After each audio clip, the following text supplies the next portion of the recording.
दोस्तों, way to learn में आप सभी का स्वागत है। आज हम लोग चर्चा करते हैं सतत विकास। इसे धारणीय विकास के नाम से भी जाना जाता है। अंग्रेजी में इसे सस्टेनेबल डेवलपमेंट के नाम से हम जानते हैं। तो सबसे पहले तो सतत विकास की हम परिभाषा देखेंगे, फिर सतत विकास की भारत में क्या स्थिति है, इसके बाद भारत के समझ सतत विकास में क्या क्या चुनौतियां हैं, इसके बाद सतत विकास के लिए हम किन किन बातों पर अमल कर सकते हैं।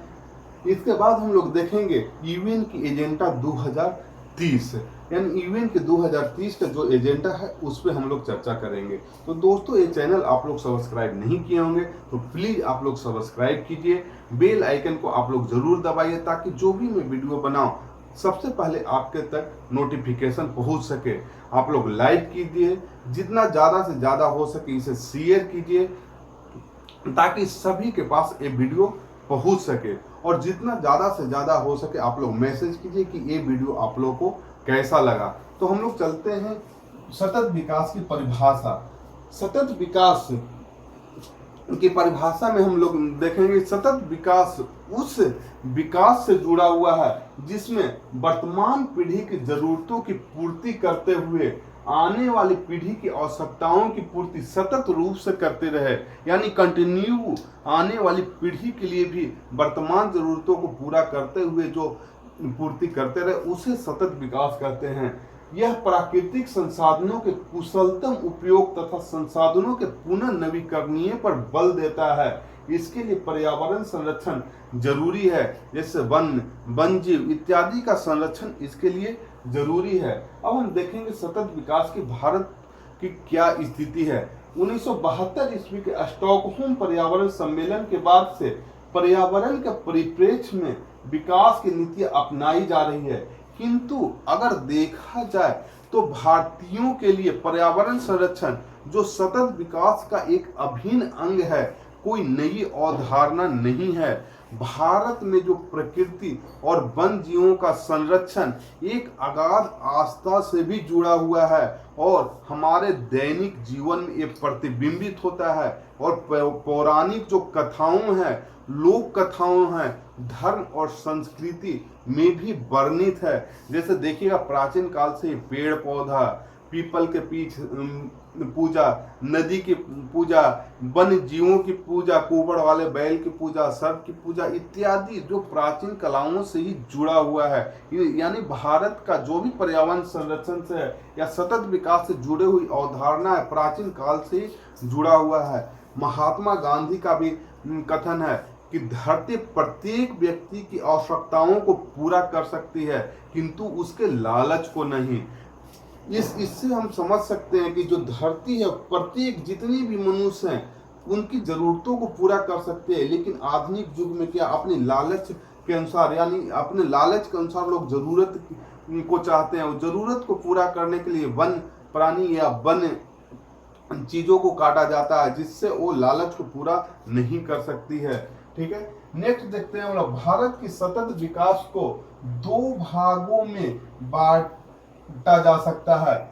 एक हो गया रियो सम्मेलन, यानी 7वीं योजना के पूर्व इसमें गैर परंपरागत ऊर्जा स्रोतों पर बल दिया गया था, जैसे पवन ऊर्जा, सौर ऊर्जा, तरंग ऊर्जा, भूतापीय ऊर्जा के विकास पर जोर दिया गया था।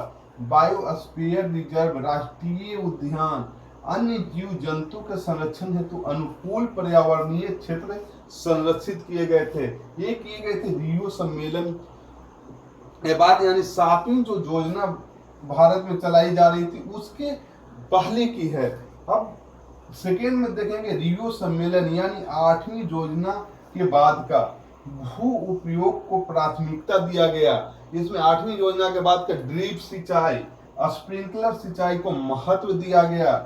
इसी में देखिएगा राष्ट्रीय जल नीति 2002 बना, नेशनल बायोडीजल टेक्नोलॉजी मिशन की स्थापना हुआ, ग्रामीण विकास मंत्रालय द्वारा इसका किया गया, गंगा एक्शन प्लान द्वितीय चरण चलाया गया। तो इसे देख सकते हैं कि पर्यावरण को संरक्षित करने के लिए भारत में क्या स्थिति है, इसके लिए क्या क्या कदम उठाए जा रहे हैं, या हम कह सकते हैं कि कितने चरण में यहाँ पे चल रहे हैं। अब भारत के समझ सतत विकास से जुड़ी चुनौतियां हम लोग देखेंगे। सबसे पहला तो चुनौतियां देखेंगे, संकेतकों को परिभाषित करना। संकेतकों को परिभाषित करना यहाँ चुनौती है। सतत विकास से संबंधित परिणामों का आकलन के लिए प्रासंगिक जो संकेत होता है को ठीक ढंग से परिभाषित नहीं किया गया है। जैसे गुणवत्तापूर्ण शिक्षा क्या होना चाहिए, स्वच्छ पेय जल क्या होना चाहिए, तो ये सब चीज परिभाषित नहीं किया गया है। ठीक है, वित्त मुहैया भी एक बहुत बड़ा कारण है। केंद्र सरकार द्वारा सामाजिक क्षेत्र में कटौती किए जा रहा है और राज्यों पे ये वित्त ढाल दिया जाता है, तो राज्यों भी क्या करते हैं, वित्त का रोना रोने लगते हैं, जिससे क्या होगा, वित्त की कमी के कारण इसे पूरा करना एक चुनौतीपूर्ण काम हो गया है। ठीक है, अब देखते हैं निगरानी और जिम्मेदारी। निगरानी की जिम्मेदारी नीति आयोग के पास है, किंतु इस संबंध में उचित संरचनात्मक तंत्र का अब तक विकास नहीं किया जा सका है या नहीं हो पाया है। नेक्स्ट देखेंगे प्रगति मापन। आंकड़ों एवं सूचना की अपर्याप्त उपलब्धता के कारण सतत विकास का जो है प्रगति मापन सही से नहीं हो पाता है। ठीक है, तो ये हो गया कार जो अभी तक 1.44 अरब डॉलर खर्च करने का इसमें प्लान है, जो बहुत ज्यादा मात्रा में ये धन खर्च होगा। तो सतत विकास के लिए ये भारत के समक्ष चुनौतियां हो गए। नेक्स्ट देखेंगे सतत विकास के लिए हम किन बातों पे अमल करें। सतत विकास के लिए निम्न बातों पे अमल किया जा सकता है। जनसंख्या स्थिरीकरण बनाए रखना, क्योंकि जनसंख्या बहुत तेजी से बढ़ रहा है और जनसंख्या बहुत तेजी से बढ़ेगा, तो इससे हो गया नए नए क्षेत्र विकसित करने के लिए वन को काटना पड़ेगा। वन कटेगा तो वन जीव वहां से हटेंगे, वन जीव हटेंगे वहां पे और जनसंख्या बढ़ेगा, पॉल्यूशन बढ़ेगा, धीरे धीरे बहुत अधिक खनिजों का दोहन होगा। ठीक है, जो दोहन होगा इसी पीढ़ी में कर लेंगे तो सतत विकास आने वाली पीढ़ी को हम क्या देंगे। तो जनसंख्या स्थिरीकरण बनाए रखना एक बहुत बड़ी चुनौती है और इस बात पे हम लोग को ध्यान देना चाहिए। ऊर्जा तथा प्राकृतिक संपदा का प्रयोग करने किया जाना चाहिए। अपशिष्टों में कमी तथा प्रदूषण नियंत्रण करना चाहिए। ठीक है, शिक्षा का विकास, जब तक शिक्षा का विकास नहीं होगा ये चीज चलते रहेगा।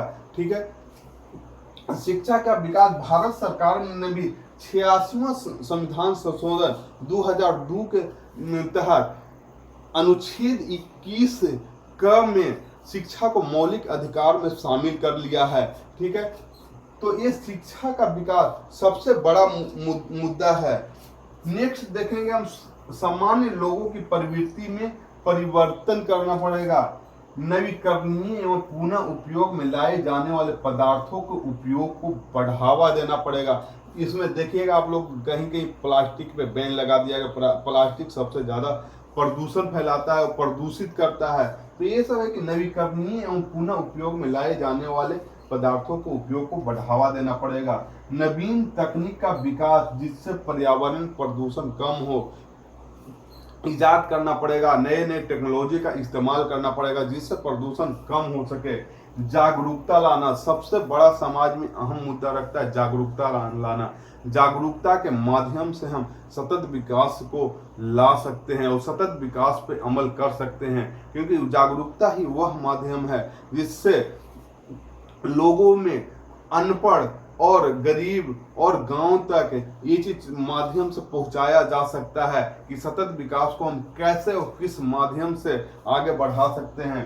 फिर वनारोपण व सामाजिक वानिकी के माध्यम से, ठीक है, वाटर शेड प्रबंधन करके, फसल चक्र के नियम का पालन कर करके, ठीक है, शुष्क कृषि का विकास कर करके, ठीक है, मैंग्रोव संरक्षण कर करके हम सतत विकास के लिए इन बातों पर अगर ध्यान रखें और इन बातों पे अमल करें तो सतत विकास को जरूर लाया जा सकता है। क्योंकि वर्तमान जरूरतों को पूर्ति करते हुए भविष्य के लिए कैसे संरक्षण करना है और कैसे उसी चीज को निरंतर चलते रहे उसी पर हमको ध्यान देना है। ठीक है, अब एजेंडा 2030 देखेंगे हम लोग कि एजेंडा 2030 यूएन द्वारा घोषित किया गया था, यानी यूनाइटेड स्टेट द्वारा। संयुक्त राष्ट्र के 193 सदस्य देशों ने 25 सितंबर 2015 को आयोजित सस्टेनेबल डेवलपमेंट समिट में सतत विकास के लक्ष्य एजेंडा फॉर 2030 को स्वीकार किया, जिसमें 17 विकास लक्ष्यों को तय किया गया। आपका पिछले साल एक क्वेश्चन पूछे हुए भी है, आपका देखिएगा, संयुक्त राष्ट्र टिकाऊ विकास समाधान नेटवर्क के अनुसार सुखदायिका के समर्थक प्रमुख सूचकों की समीक्षात्मक आलोचना कीजिए। ये आपका पिछले साल 2019 में पेपर 1 में करेंट में पूछा है, तो करेंट में पूछ दिया है, तो सतत विकास इस बार जीएस में पेपर 2 में पूछने की ज्यादा संभावना है। ठीक है, तो इसको देखिएगा, critically examine the key variable that support well being as per the United Nation sustainable development solution network. तो अगर इसमें जो 17 इसका जो एजेंडा है वही केवल लिख दिए होते तो ये आंसर लगभग पूरा हो जाएगा और इसमें नंबर अच्छा से मिल जाएगा। ठीक है, तो इसका 17 एजेंडा हम लोग देखते हैं। सबसे पहला तो गरीबी से मुक्ति, वही एजेंडा रखा गया है कि इसको 17 पे अगर हम लोग अमल कर लें और इसको दूर कर दे तो सतत विकास को हम लोग पा लेंगे। गरीबी से मुक्ति, भूखमरी से मुक्ति दूसरा में हो गया। तीसरा बेहतर स्वास्थ्य, आप लोग गरीबी से मुक्ति और भूखमरी से मुक्ति देख रहे होंगे। जितने भी आज के डेट में पलायन हुए हैं या जितने भी कोरोना संकट में जो प्रवासी मजदूर लौटे हैं, बिहार में एक डेटा है कि केवल 15 लाख लोग क्वारंटीन सेंटर में रखे गए हैं। लगभग एक आंकड़ा है कि 20 लाख से ऊपर यहाँ प्रवासी मजदूर बाहर राज्य में जाकर करके प्रवास के तौर पर अपने मजदूरी करते हैं या कोई रोजगार खोजते हैं, जो लगभग 20 लाख से ज्यादा प्रवासी मजदूर बिहार की ओर लौटे हैं। तो सबसे बड़ा यहाँ पे समस्या गरीबी, भूखमरी और रोजगार की समस्या यहाँ पे आग खड़ा होगी।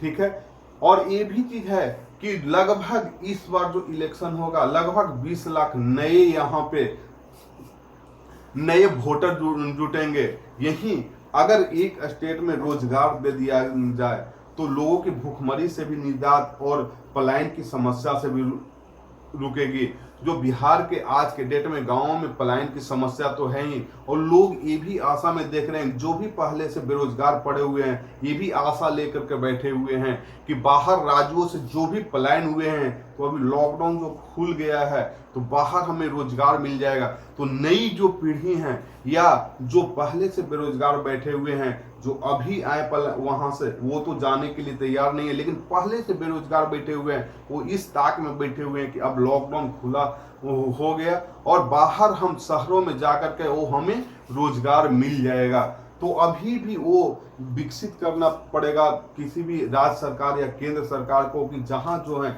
वहीं अधिक से अधिक रोजगार सुनिश्चित करवाया जा सके।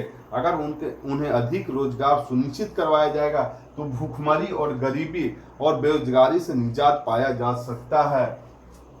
बेहतर स्वास्थ्य एक महत्वपूर्ण चुनौती है। ठीक है, गुणवत्तापूर्ण शिक्षा के माध्यम से ही हम सतत विकास को पा सकते हैं। लैंगिक समानता में के माध्यम से भी स्वच्छ जल एवं स्वच्छता, सुलभ एवं स्वच्छ ऊर्जा, उचित रोजगार एवं आर्थिक विकास, उद्योग नवोन्मेष और बुनियादी ढांचा। 10 में हो गया असमानता उन्मूलन, 11 में हो गया टिकाऊ शहरी और सामुदायिक विकास, 12 में हो गया जिम्मेदारी के साथ उपभोग और उत्पादन। नेक्स्ट हो गया 13 में जलवायु, 14 में जल में जीवन और 15 में हो गया भूमि पर जीवन। जल में जीवन और भूमि पर जीवन, जल में जो भी जीवन है उन्हें हमने संरक्षण किया जाना चाहिए, उन्हें जितना कम से कम हम मारे वही अब भविष्य के लिए उचित है। जल में जीवन, भूमि पर जीवन। नेक्स्ट हो गया शांति, न्याय और मजबूत संस्थान की स्थापना करना। नेक्स्ट हो गया लक्ष्यों के लिए भागीदारी। तो ये हो गया एजेंडा 2030, यूएन का एजेंडा 2030। तो इसके माध्यम से अगर ये सबको पूरा कर लिया जाए तो सतत विकास की ओर हम लोग आगे बढ़ सकते हैं। तो ये हो गया सतत विकास पे हम लोग आज चर्चा करें। तो दोस्तों ये वीडियो आप लोग को अच्छा लगा होगा, प्लीज इसे लाइक कीजिए, सब्सक्राइब कीजिए, जितना ज्यादा से ज्यादा हो सके आप लोग शेयर कीजिए, और आप लोग जितना ज्यादा से ज्यादा होगा कमेंट बॉक्स में हमें लिख कर कमेंट कीजिए कि ये वीडियो आप लोग को कैसा लगा। ठीक है दोस्तों, वॉचिंग फॉर दिस वीडियो, आप लोग को थैंक्स।